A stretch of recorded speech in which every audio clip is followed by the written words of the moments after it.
Kyle, have you ever found yourself frustrated with lead generation? It's a really important function. It's tedious, but when it's not happening, we're usually pretty sad. Well, there's one thing that's true about lead generation is that there's either never enough of them. Even when things are good, there's still not enough. You always need more, right? And the other thing that's true is the quality never seems high. And I think what's interesting is actually a lot of the time, the issue is deeper than it seems to be. Hi there, welcome to the Chris and Garry Show. My name's Chris Scott, and I'm not joined by my partner in crime, Garry Kreft, today. No, he's not here. Instead, I am joined by the illustrious Kyle Strohschein. Kyle is our Vice President of Marketing, helps me oversee the marketing in our real estate practice as well. Kyle, any 2 cents you want to share with everybody about yourself? Yeah, super happy to be here today. When Chris said that you were going to be talking about marketing-related stuff, I had to be on because lead generation, I've been in the real estate marketing game for 12, 13 years now, and I'm super excited to talk about it with everyone today. Hey, here's the thing. You know, between me and Kyle, we think we have a few things to contribute collectively. We've been serving this real estate market, been in this real estate industry for, probably 30, 40, 50 years. I don't even know. I guess since... Collectively, probably over 50, and generated over that time tens of thousands of real estate-specific leads, hundreds of thousands of leads in total, countless. So we think we have a thing to contribute. Now, if you'd like to take the conversation to the next step, I encourage you to go to thepaperlessagent.com. You'll find tools, resources, ways to learn more about what we're talking about, or check us out on Instagram at The Paperless Agent. Let's dig in. Today, what I want to share with everybody is some strategies, some tips, some hacks so that they can stop wasting their leads, right? Be less frustrated and stop wasting leads. Now, you might be saying to yourself, I'm not wasting any leads. I think by the end of today, you'll have rethought that conversation through your head and realize you're probably leaving money on the table. Let me ask you, do you feel like you're taking full capacity? Are you harvesting all of the potential opportunity approaching your real estate practice? Are you getting all the potential business that you could be? Well, Chris, here's just one example I see all the time. People have this very narrow concept of what a lead is. It is somebody who fills out a form on your website. It is a ding that Zillow sends you when someone does a search in your area. But that's actually just it's a very narrow focus. I consider any contact in your phone a lead. Right. But that's something, so if we're talking about leaving money on the table, I would bet 80% of the people listening have not followed up with their contacts and connections in the last month. And that is a huge source of referrals, of recommendation. The largest 100%. Source of business comes from your database, your sphere of influence, right? It shows up in the form of referrals, recommendations, sphere of influence business from the people who know you and know the people who know you. That is also a lead because it can generate a very high quality opportunity. Someone filling out a form on your website may or may not be a high quality lead. Someone filling out a form on a home search site like Zillow may or may not be a high quality lead. Each source, and here's what I find, each source of leads has a particular nuance to how you should handle them. So I imagine, somebody filling out the form on your website, responding to an ad, is much different than the person you worked with 5 years ago in a very personal connection with. Which is also different than the person who requested information from Zillow, right? Like each one of these situations and circumstance, it's the same person at different times within the home buying cycle. That person who's kicking tires on a home search site, in 18 months will be driving around with a real estate professional looking at homes. Right. But if we don't understand that context, we are wasting the opportunity. But in real estate, when it comes to real estate leads, there are 5 different types of leads or 5 different circumstances or 5 different primary sources of leads. And we want to get into them because as you understand the different types of leads available to us, you're going to understand how to handle those leads better and be able to say, okay, this is a high quality lead, despite what you think right now, whether a particular source is high quality or not. You're going to be able to look at it because you're going to have a different set of metrics. You're going to have a different set of criteria of knowing what is a high quality lead because you know how to handle that one. Meaning that if you have somebody coming from a home search site, you're going to do one set of activities to convert that. But if they fill out a form on your website because you're driving Facebook ads, for example, that's a different activity. Whole other set of communications that should go out, different information you should be providing that person. And yeah, I think that's what we'll get into on this conversation today. So let's get into the 5 different types of real estate leads. The first one is a lead that I call a prospected lead. Okay. A prospected lead is a lead that you generate from sheer activity, from sheer sales activity. This sounds like the hardest type to go after. I picture Wolf of Wall Street picking up phones, dialing calling for dollars is what we would like to say, right? Cold calling, door knocking. These are examples of what I would call a prospected lead. Where would you say these leads fall in that journey of like they're scratching an itch or they're motivated to buy tomorrow? So the interesting thing about a prospected lead, typically, because you're using activity to find someone who's thinking of buying or selling, is a prospected lead will typically take action sooner than most online leads. Not all online leads, but sooner than most online leads. Sooner than most lead types, for that matter, because if you're prospecting and you're just using your sheer body and voice and will to make 200 cold calls or to go door knock a whole area, and you find that one opportunity to go work with somebody, that means that person who's responding to a complete absolute stranger really needs to take action and doesn't have any other options right now. Now, does that mean that that's a good person to work with? I'm not saying that's a good or bad person to work with. That's a whole set of other things, but it's important to recognize that if you are prospecting and you're cold calling and you're like one of those cold call cowboys, when you encounter people, although it's probably a diminishing number these days because people don't really answer the phone, maybe you're doing some kind of text message strategy with it, but suffice it to say, if you're prospecting and someone says, yes, I'm interested, that means, and they're saying yes to a stranger, right? That's a pretty high quality person. You've broken through lots of layers of objections and friction to get a yes. Yes. Like you were saying, nobody answers their phone. If you get somebody on the phone and then they're willing to have a real estate conversation and then they're interested in like hearing more, that's a pretty high quality lead, right? And so that's important to know. That's good. That's good. Now there's a counter to that, the time and effort that's required to generate that. Cold calling is not an enjoyable activity. I will testify to this. Endlessly energy sucking and time consuming. It's just not fun, you know? And I'll be honest, door knocking, if you ever done door knocking, I mean, there's a lot of different strategies for doing door knocking, but by and large, I don't want to be door knocking. Like today, if I had to go door knock, I think it's 103 in Austin right now. Oh, it's miserable. I don't want to do that. I just don't want to do that. And when it's snowing out, I don't want to do it then either. No, and even in the best of conditions, people are still very iffy about somebody coming to the door. My wife and I just moved into a new house. We were giving welcome gifts to our neighbors and inviting them to our like welcome house party we were having. Maybe 1 in 5 of them actually wanted to hear, but everyone else cracks the door, peeks around the corner, was like, "Who's approaching my house?" Suffice it to say, door knocking, cold calling, those are going to be a lot more energy, a lot more effort, a lot more time. The good news is those things don't cost a lot of money. Right, just your time and energy. Which has a lot of value, but not the same dollar value that a paid advertising placement, a Zillow lead might have. Exactly. So that's a prospective lead. Paid leads is our next category of lead. Paid leads would be like buying leads from a home search site. Okay. Paid leads could be like buying leads from Google or Facebook, but typically you have to have more marketing. And so we're going to talk about leads generated from, like, let's say Google or ads, Facebook ads, any different category. When I'm thinking of paid leads, I'm thinking of buying a Zillow lead, a Realtor.com lead, those types of leads. You're buying a list of pre-qualified contacts. Someone else has done the marketing work.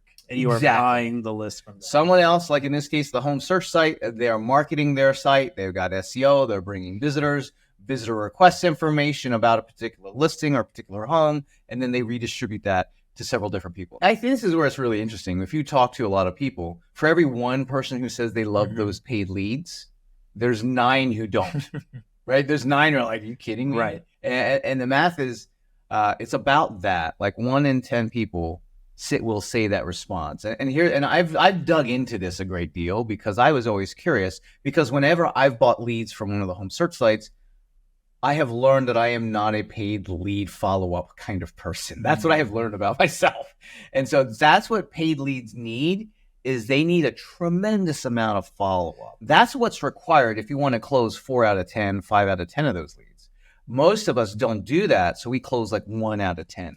Right. Or we have this expectation that we paid for the lead and thus they are a qualified high quality lead. And so we should be able to they should be order taking. You should be able to pick up the phone. We should be able to just respond. That person's asking questions about this home. So let me make an offer to go show them that home. And then therefore that deal should just happen, right? What's important to recognize is that when people request information on one of the home search sites or on any one of these paid lead platforms, they are typically at a much earlier stage in the home buying or selling process. Well, when you think about it, when you think about a Zillow or Realtor.com, some of the more common lead purchasing sites, think about the people who are using it. Like you said, it's the window shopping phase. It's often before they're contacting agents and getting serious about getting on like an MLS trip that meets their criteria.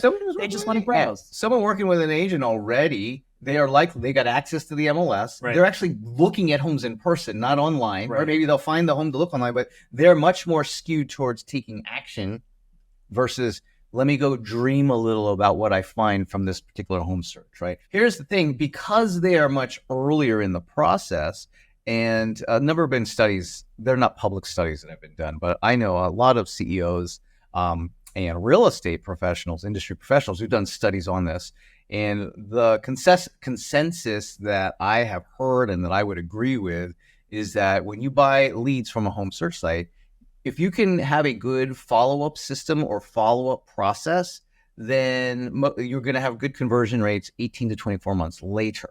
And it makes perfect sense because it is sort of the timeline from like starting the home buying, selling, thinking and moving process to actually taking the action, scheduling appointments, all of that kind of stuff. It is sometimes a 18 to 2 year cycle. And if you catch them at the beginning, then you do need systems, you need persistence, you need to make sure that, you're keeping the person engaged and then picking up the phone throughout to check in on them and see where they are in their journey. Because ultimately, you're banking on being the person they think of because you put in the work leading up to the time they finally make the decision to buy or sell. Yeah, that's a really good point about the follow-up. And that's the most underestimated aspect of a paid lead is more often than not, in my opinion, we underestimate the amount of follow-up that is necessary to convert that paid lead. And I would say that it's not so much that we underestimate it, it's that as a typical solo agent, you're really not set up for it, right? I mean, you think about it. If that much follow-up is required, 18 to 24 months, well, what are you going to do when you actually have a handful of clients that you're working with? You're going to stop doing the follow-up. Right, because the follow-up isn't just like, are you ready to buy or sell yet? Right, no, it's providing value. You have to provide value. You have to establish, it's the classic show, don't tell. You have to establish your authority and trustworthiness by providing answers to the questions they have along the journey. That's how you're going to establish the trust that makes people choose you. And that's not easy. That's the hard part of the paid lead. And that's why I find that usually people who are successful with paid leads tend to be people who, let's say they're a team leader and they are using the paid leads to feed a team, or maybe they're a brokerage or a broker, and same thing, they're using that to feed a team, or they have like an ISA or inside sales agent that they can use to be able to qualify those. So you end up needing a lot more processes and systems. Yeah. It's a lot less selling and marketing, and it's a lot more processes for servicing. Because the marketing was done by the home search site to do that initial information. Your job is then we'll get into how to handle each one of these lead types based on the source. So we've talked about prospective leads, paid leads. What's the third one? And the third one is passive referrals and repeat clients. Yeah, so passive referrals. So this is really only something that those of us who've been selling real estate for a little while are going to have repeat business, or people that we have sold real estate to in the past. And this is really a huge part of someone who is seasoned, a part of their success. But now I distinguish passive referrals versus maybe a marketing generated one. A passive referral is where, you service people, but you don't really follow up. You don't stay in touch, but you know that over time, you're going to have people reach out to you to either going to get a referral or repeat business. And so I think the typical person, I was just reading this stat. It's something really low. And unless you've been selling real estate for more than 10 years, it's, 15, 16%. But once you get into, I've been selling real estate 5, 10, 15 years, now all of a sudden it jumps up to passive referrals and repeat business jumps up to 40, 50%. It makes sense. It's almost like compound interest. Yeah. The longer you're in the business, the more people you work with, the more chances there are for referrals. The more referrals you work with, the more chances you have for more referrals, and then it sort of expands ever outwards. So this is one of those things that you can't really fast track. You can't, well, I take that back. You can, but that means it's a different quality of lead. It's actually the next category that we'll talk about. I emphasize the word passive here because we can use marketing to turn it into active, which gets us into our fourth lead type, which is the marketing generated lead, right? So we'll go between these two. So a passive referral repeat business, it just kind of happens, right? It's organic. It happens because you've been serving customers. You've done a great job doing it. And when their friend asks them who they should use to buy or sell a home, they naturally refer you. If they can remember you, if they can think of you, they'll say you should work with so-and-so.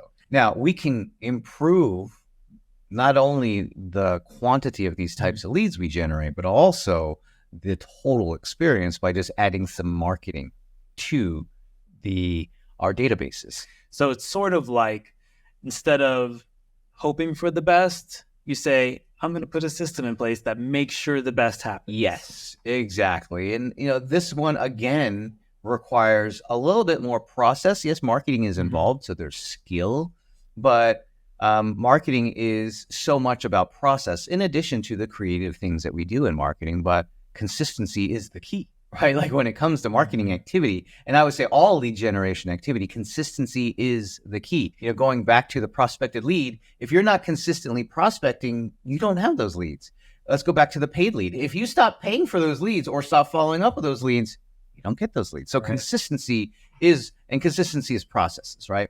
And so with passive referrals, you're just kind of relying on natural organic processes. So therefore the number is going to be a lot lower. But the next category of lead, or the next type of lead, is that marketing generated lead. And that can include marketing to our databases, but that can also include running Facebook ads or Google ads that drive traffic to a particular landing page where they would fill out a form. The thing about a marketing generated lead is that you're really only limited by your creativity, right? And your ability to remain consistent. Therefore, there's actually skill involved with that. Right. So we talked about paid leads. Someone else has done the marketing for you. Well, they've done the marketing in very specific ways. Zillow and Realtor.com. They have provided the search platform for catching buyers interested in looking for houses. And that's one way to gauge interest or to find a group of people. But if you're controlling the marketing, it's limitless. Right. You could reach out to people at any stage in any manner of ways. Or all stages, right? I mean, you think about it. And here's the thing. If you agree that marketing is what generates opportunity, then applying more and more effort to marketing solves it. So what happens, and we're guilty of this, because in real estate, we kind of abdicated this to the home search sites, right? We gave them this opportunity to market listings and to market real estate to buyers, right? That was something that they had to get, they had to get access to the MLSs to make this happen, right? So, and in many cases, we're the ones who gave them access to the MLS to be able to have it in the hen house, right? And so, that was in the past. Can't say that's not going to change, right, anytime soon. But what we can say is, all right, well, how do I control more of it? Because when we abdicated to the home search sites, they did the marketing, they did the lead generation, and then they charge us for those leads. They're still in control. In fact, if we don't close said lead, it actually benefits those home search sites to give that lead to somebody else, right? And so for us, it's important to recognize that through marketing, and marketing is one of those things, it can actually cost money, it can not cost money. It just depends on the creativity that we're going to use. And then the fifth type of lead would be the blended one. This is where we start to take multiple of the previous four categories and start putting them together, right? An example of that might be, I'm going to create a marketing campaign directed towards expired listings, but then I'm going to do a follow-up door knocking campaign to those same people that I did the marketing for on expired listings, right? Or cold calling those people. So it's like taking marketing and something to be able to get a better response or outcome. You could do the same thing with a paid lead. Let's say I generate a paid lead. Well, now I can have marketing systems continue to nurture that individual instead of me just calling that person all the time or texting that person, as I use a marketing system to nurture and cultivate that so that in 18 months, when they're ready, it looks like I've been servicing them this whole time. Now that we know what the 5 different lead types are, I think it's important to look at the scaling of money and effort. Well, it makes sense. Now we've sort of identified the types of leads. I'm sure the question people are going to have are, okay, well, which one should I focus on? And it's really going to come down to some combination of how much time you're willing to put in or how much money you're willing to put in, or effort versus time. I think I think you've put together a chart that we could use to sort of make it simple. We can sort of rank these based on those two different inputs or axes. Let's do this. So I got this little chart here that I made. And on this axis, you've got money. This is how much it will cost, okay? And then on the bottom is effort. You could also translate that into time. I used effort because of the activity concept. So let's start with prospective. So these are your cold calling, your door knocking, the cold outreach source of leads. So we'll do cold calling. Okay, cold calling. So we'll do cold calling, and let's do a specific type of cold calling. We'll just say cold calling a particular neighborhood. Okay. So you could get the phone numbers for that neighborhood pretty cheaply. Sure. Right? Like in the old days, I think you used to pick up the yellow pages, the white pages, right? So yeah, that's their Google search away. So I'm going to put the money at pretty low. However, I know that I'm going to have to probably make several hundred calls or contacts in order for me to generate said lead. Right. So that I'm going to make the effort is going to be super high. High effort, low upfront cost. Yeah. So on this scale, right, it's going to be over here because the money, it's not costing a lot of money. So the money is low, but the amount of effort's pretty significant. So that's in this quadrant. Let's pick another one. Pick one from a different category. Sure. Let's say a lead bought from one of the home search sites. Lead purchased from one of the home search sites. Well, now this is an interesting one because on surface level, it seems like, well, yeah, it's going to cost a lot of money, but it's faster. Right. That's not true. That's what we were just talking about, how that is not actually true because of the follow-up time that's necessary. There's a lot of work that actually has to go into turning that contact you get into a client. So all of a sudden, I'm going to say that is a more expensive lead and the effort's actually relatively high. So I would agree. I'm going to plot that way over here because it costs a lot of money and the effort's relatively high. If you're thinking of 12 to 18 months of consistent follow-up and marketing, that's a lot of effort. That's a lot of effort, right? And it's a lot of money because you're paying for a zip code and you're getting a percentage share. So, so that means from an effort and money standpoint, so we got paid leads up here, we've got cold calling down here. Let's pick another one. Sure. Well, let's go to the example of past clients referring. That one, I'm going to say, is pretty much like the passive referrals. You don't really, other than servicing the client, which is already done in the past, the sunk costs, there's really no effort because it's passive, there's no money. And because it's passive, there's also very little effort. We're differentiating between the referrals that you're aggressively marketing for and those that just happen because you've done a good job taking care of your clients and they happen to think of you. Yep. So I would agree. I think that's the lowest cost, lowest effort source we'll probably find among these. Now, when you get into the marketing generated lead, that one, I feel like it really depends on the individual campaign that you choose, right? So it can be high effort because of the marketing activity, but low money. It could also be a lot of money, but low effort. Let's say you're buying Google. Got you. Right? So I can think of a couple of different examples here that we can plot. I think there's two that might showcase the different ends of the spectrum. Cool. So I think the first one is pretty in line with the one you just mentioned, which is a Google search ad. So let's say you're trying to run Google ads so that you show up when people are searching for realtors in Austin, Texas. Yeah. So how would you rank that? For that one, I'm going to say, well, there's some effort there because in order even just to receive that lead, you need landing pages and things like that, right? So you need to have a website, you need a place to send people, and then you need the know-how or you have to hire somebody to actually generate the Google ads for you, right? So that means like a Google search ad, I'm going to say is high money, high effort. And I know this because the cost, I buy them and I know the cost is going to vary based on market and a lot of other factors, including your own skill with Google ads. But on average, I'm going to say it costs a lot, and the amount of upfront work that you have to do to receive the lead is also pretty significant. Well, yeah, I think if you back up even beyond the ads, you need an online presence. You need to look good when people Google you. Otherwise, they're going to see an ad that leads to that disqualifies you from their list of people to work with. So just because you got the Google lead doesn't mean they're going to want to work with you, because you might generate the lead initially, but then they do a Google search on you and they're like, oh, I don't even know if this person actually sells real estate anymore. They haven't done a blog post in 6 months. And you might be thinking, well, of course, I've been too busy. They don't know that, right? Now, interestingly enough, to contrast that, let's say a YouTube ad that's directed at my sphere of influence to generate more referrals and more repeat business, that's pretty easy. You're right? just going after people who already know you, so the barrier to entry is a lot less. It's a little bit more effort because the best format's going to be like a video ad on YouTube, right? So there's a little bit more effort, but the cost, I know this, the cost is usually fraction, like it's less than a penny to get someone to watch a video of me talking about real estate stuff. It's going to be about half a cent for a 30-second view. So that one is, I'm going to put in here, low cost, because it's really low cost from an ad standpoint, and medium effort, right? So running ads, running marketing to generate more recommendations, more referrals, more business from our sphere of influence, that falls right under this quadrant as well. And I think this is the quadrant where most of us want to live in, by the way.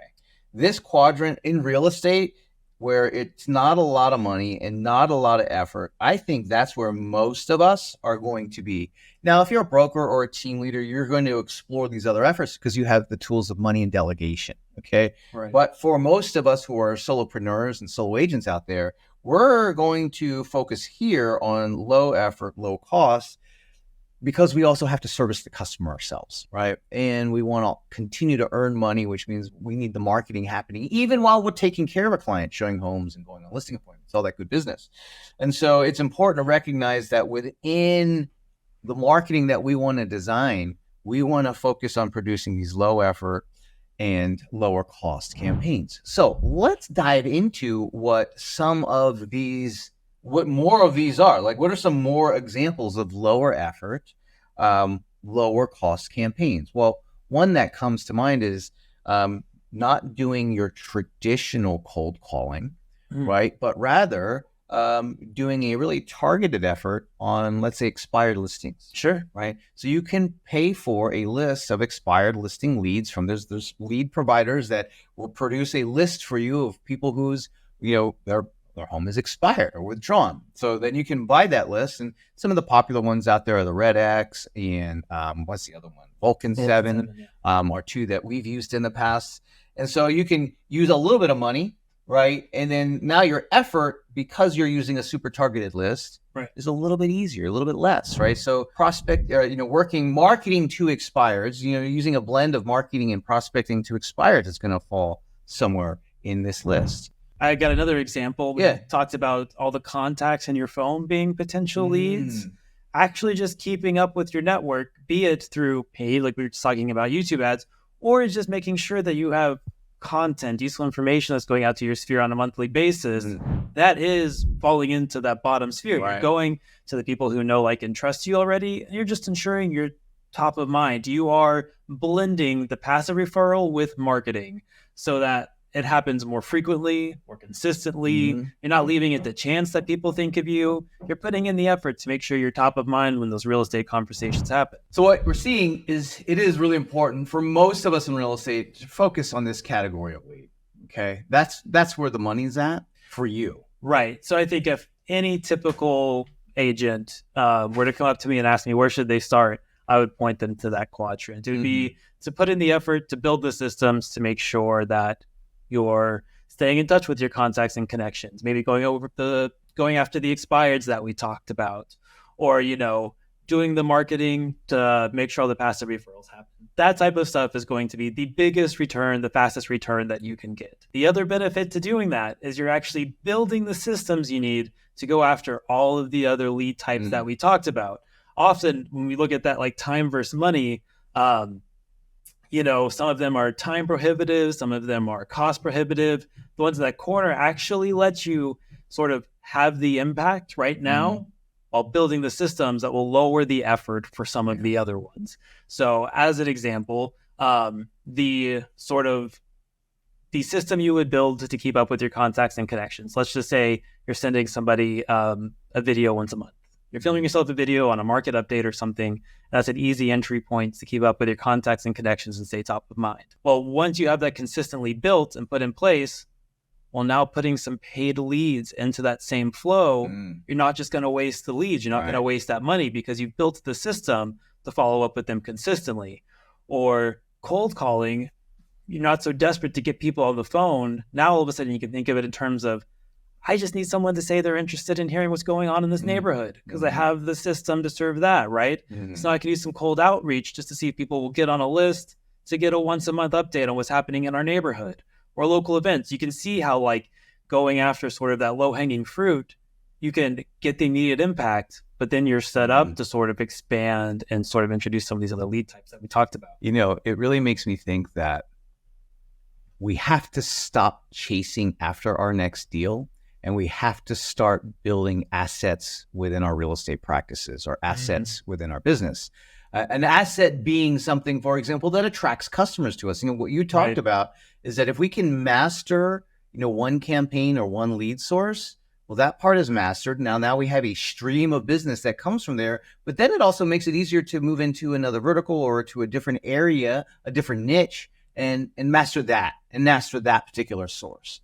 And so that is how we grow. That's how you grow a business, by the way. Right. That's how you get off the hamster wheel. You quit chasing the next deal. You keep going through that feast and famine cycle of, oh, I'm running. I'm trying to find the deal. Oh, I have a few. You stop doing the other stuff. And then those deals run their course and I need more. And you get back on and then you try to do the prospecting. And that's why these paid leads and other sources so often fail. It's because we don't have the time. We don't have the systems in place to handle them. But I think this way we just talked about sort of solves that issue. And yes, does build that consistent business, keeps a full pipeline, and really lets you scale in the long run. Because once you find a couple lead sources that work and you get them going on autopilot, go after the next one. You have the time and energy and, you know, hopefully the money from closing the deals from those first sources to put into a new source of leads that you can use to then grow and scale. And if you're looking for, you know, more ideas for the low cost, low effort lead, I encourage you to check out our website at thepaperlessagent.com or check out our YouTube channel. Just search on YouTube, Paperless Agent, and you'll find lots of great marketing ideas, great marketing strategies that you can take advantage of. And if you like what you heard, or if you like anything what you've heard today, please take a moment to like this video and subscribe to our channel and share it with anybody who you think could benefit. We'll see you in the next episode. Take care. Thanks, everyone.